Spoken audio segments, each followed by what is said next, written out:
Hi everyone, this is Dr.K.V.N.PRASAD. Welcome to another video on astrology. Today we are going to talk about an interesting topic that is placement of the malefic planets, especially Saturn, Rahu and Ketu in the 7th house. Right, let's talk about it, what it impacts, right, how it is going to affect us. So when a planet, especially like Saturn, is placed in 7th house, what it does is, first, what is 7th house? 7th house represents our marital relationship, Kalatrastha, marital relationships, businesses, partnerships, your partners. Partners include your business partners as well as your life partner, your spouse, basically. All that pertains to 7th house. So when a planet like Saturn is placed there, what happens is, first is, it will delay those events. Okay. So delay is a very relative term. Let me tell example. Say somebody wants to get married at the age of 25. Okay. That marriage will not happen at 25. It will delay. It will get delayed. That is one problem, one issue. The other issue is, now I'm talking only about Saturn. So we'll go one by one. Saturn is one delay in that particular event. Right? It could be same thing for business also. You wanted to do some business, it will get delayed. There will be some problem in identifying partners or coming to an agreement or something like that will be there, it will get delayed. Okay, again please note, I'm saying only delayed, not negating that event. Okay. Then next, when that event is happening, say in the case of marriage, you are identifying your spouse.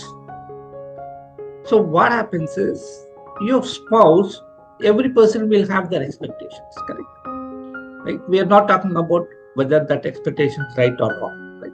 But whatever, as every human being, we all have our wishes and wants, right? So your wish list, you want like, my spouse should be like tall, this color, that color, you should have been educated like this, whatever, earning like this or something, whatever, you have your list.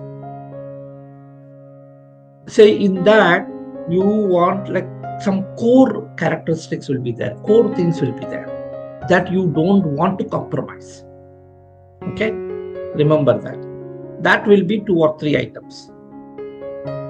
When Saturn is placed in 7th house, you have to compromise on one of that core requirement.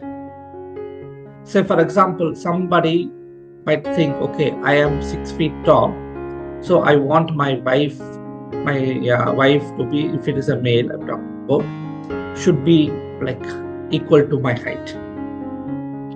That might be his core requirement. That will not happen. Or other person, like you say, okay, I want my spouse to be making X amount of money. Okay, or should be coming from this type of family background. Or might say like, okay, I want to marry a city-based person. Okay, right, like that. But that won't happen. You have to compromise. Anyone, not just everything. That one of the key factors that you have to compromise. Then only that marriage will happen. But on the contrary, on the other side, the plus is, when you have a Saturn in the 7th house, that spouse, over a period of time, that spouse will become more disciplined. Then that spouse will try to inculcate good discipline in you. Okay, please remember, Saturn also is very disciplined planet. Saturn likes discipline. He wants to enforce the discipline. So that you will, the native will try to see it, but in a much later stage, slowly, because Saturn is a slow-moving planet. Okay. So this is for Saturn. Let's assume, now let's go to the next planet, Rahu. So you have Rahu in the 7th house. What that means? That means Ketu is in your 1st house, right? 1 and 7 opposite. So when Rahu is in the 7th house, whatever you do, you won't be able to satisfy the expectations of your spouse. Always your spouse's expectations will be very high. Okay. The spouse might say, okay, you make so much money, then that goal goes up, right? This not just money, even your love and affection, right? Your spouse must be will be expecting a lot of love from you. You want, that spouse will say, for example, it is a male horoscope, your wife, that lady will be expecting a lot of love and affection and attention towards her. But you will not be able to do that.